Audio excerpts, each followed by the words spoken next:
Pernahkah kamu mengalami sensasi aneh ketika merasa sudah pernah mengalami sesuatu yang sebenarnya baru saja terjadi? Déjà vu, fenomena misterius yang sudah membingungkan manusia sejak ribuan tahun lalu. Déjà vu, sebuah istilah dari bahasa Prancis yang berarti sudah terlihat.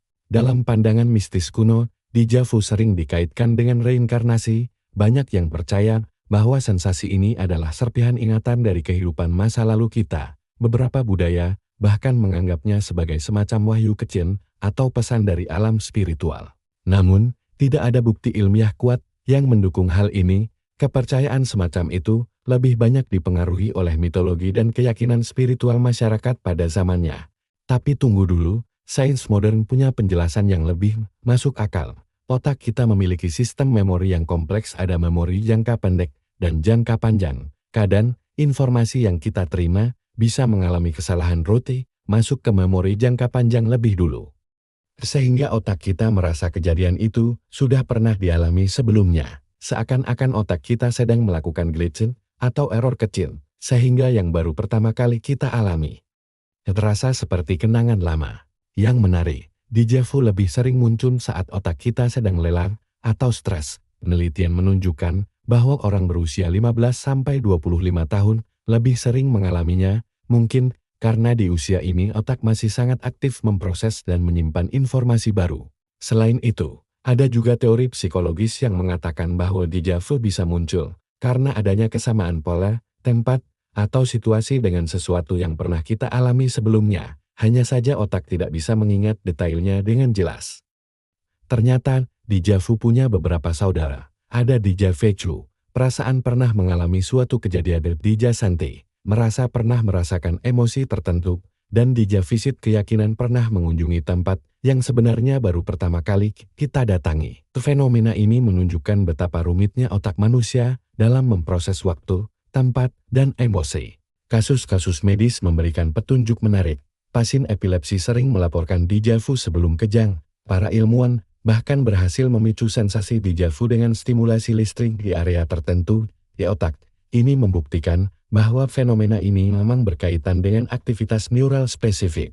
Namun, meskipun sains mencoba menjelaskan, tetap saja banyak hal yang belum bisa dijawab secara tuntas. Lalu, bagaimana jika déjà vu ini kita hubungkan dengan pandangan Islam, seperti hadis berikut? Dari Abu Abdurrahman Abdullah bin Mas'ud radhiyallahu anhu, beliau berkata, Rasulullah Shallallahu Alaihi Wasallam menyampaikan kepada kami, dan beliau adalah orang yang benar dan dibenarkan. Sesungguhnya, setiap kalian dikumpulkan penciptaannya di perut ibunya sebagai setetes mani atau nutfah selama 40 hari, kemudian berubah menjadi setetes darah atau alaqah selama 40 hari, kemudian menjadi segumpal daging atau mudghah selama 40 hari. Kemudian, diutus kepadanya seorang malaikat, lalu ditiupkan padanya ruh, dan diperintahkan untuk ditetapkan 4 perkara, yaitu rezekinya, ajalnya, amalnya dan kecelakaan, atau kebahagiaannya, demi Allah, yang tidak ada sesembahan yang berhak disembah selainnya. Sesungguhnya di antara kalian ada yang melakukan perbuatan ahli surga, hingga jarak antara dirinya dan surga tinggal sehasta. Akan tetapi telah ditetapkan baginya ketentuan. Dia melakukan perbuatan ahli neraka, maka masuklah dia ke dalam neraka. Sesungguhnya, di antara kalian ada yang melakukan perbuatan ahli neraka hingga jarak antara dirinya dan neraka tinggal sehasta. Akan tetapi telah ditetapkan baginya ketentuan. Dia melakukan perbuatan ahli surga, maka masuklah dia ke dalam surga. Hadis riwayat Imam Bukhari, nomor 6594, dan Imam Muslim, nomor 2643. Dari hadis di atas kita bisa menyimpulkan bahwa takdir seorang manusia sudah ditetapkan setelah ditiupkannya ruh ke dalam raga kita, yaitu rezeki kita di dunia, ajal kita, amal kita, kecelakaan dan kebahagiaan, serta surga atau nerakanya sudah ditetapkan oleh Allah. Dan dari hadis di atas saya membuat teori yang berhubungan dengan déjà vu, yaitu kita ditampakkan kilasan hidup kita dari lahir sampai asal ketika di dalam kandungan, yang dimana syaraf memori otak kita sudah dapat menyimpan kilasan kehidupan kita di masa depan. Dan ketika kejadian yang baru saja kita lalui di dunia saat ini, itu adalah kilasan kehidupan kita yang sudah Allah tampakkan kepada kita ketika di dalam kandungan. Lalu, bagaimana pandangan ulama terkait hadis di atas dengan déjà vu? Ulama klasik seperti Imam Nawawi, Ibnu Hajar, Ibnu Katsir, dan sebagainya tidak pernah membahas déjà vu secara langsung, karena istilah dan fenomena ini baru populer di era modern. Istilah déjà vu muncul di Eropa abad ke-19. Adapun sebagian ustadz atau dai kontemporer, ada yang menghubungkan déjà vu dengan sebuah takdir. Mereka berpendapat bahwa rasa pernah mengalami itu mungkin ada kaitannya dengan ketetapan Allah yang sudah tercatat sejak dalam kandungan, sehingga terasa seperti sudah ditulis sebelumnya. Hadits Nabi mengajarkan bahwa sejak dalam kandungan, Allah sudah menetapkan 4 perkara untuk setiap manusia, rezekinya, ajalnya, amal perbuatannya, dan apakah ia bahagia atau celaka di akhirat. Fenomena seperti déjà vu, meskipun secara ilmu sains dianggap sebagai gangguan kecil dalam memori otak, bisa kita jadikan bahan renungan spiritual. Rasa seolah pernah mengalami suatu kejadian mungkin menjadi isyarat bagi kita bahwa hidup ini bukan kebetulan, melainkan telah tersusun dalam takdir Allah yang maha teliti. Setiap langkah, setiap pertemuan, bahkan setiap ujian dalam hidup, sudah berada dalam catatannya jauh sebelum kita lahir.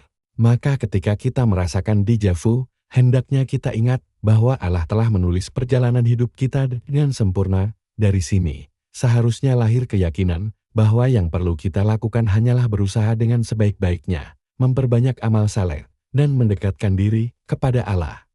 Agar takdir yang sudah tertulis itu berakhir dengan husnul hatimah. Déjà vu akhirnya mengajarkan kita 2 hal. Pertama, betapa lemahnya pemahaman manusia terhadap rahasia ciptaan Allah. Otak yang begitu canggih pun masih sering mengalami error kecil yang membingungkan. Dan kedua, bahwa segala sesuatu sudah berada dalam genggaman Allah. Hidup ini bukanlah sekadar rangkaian kebetulan, tetapi bagian dari skenario besar yang sudah ditulisnya dengan penuh hikmah. Dan ingat, setiap fenomena unik seperti déjà vu, sekecil apapun itu, bisa menjadi tanda kebesaran Allah yang patut kita renungkan. Karena semakin banyak kita merenungi ciptaannya, semakin kuatlah iman kita kepada Sang Pencipta. Tapi, masih banyak misteri yang belum terpecahkan. Mengapa déjà vu lebih sering dialami anak muda? Kenapa intensitasnya berbeda-beda pada tiap orang? Dan pertanyaan yang lebih dalam, apakah ini ada hubungannya dengan dimensi waktu atau realitas paralel? Déjà vu memang masih jadi salah satu misteri terbesar otak manusia. Apakah ini sekadar bug dalam sistem memori kita? Atau mungkin ada makna yang lebih dalam yang belum kita pahami? Bagaimana dengan pengalamanmu? Pernahkah kamu mengalami déjà vu yang begitu kuat sampai membuatmu merinding? Ceritakan pengalamanmu di kolom komentar. Penasaran dengan fakta kehidupan menarik lainnya? Jangan follow dan subscribe channel ini, karena akan membuat kamu pintar. Sampai jumpa di video menarik berikutnya.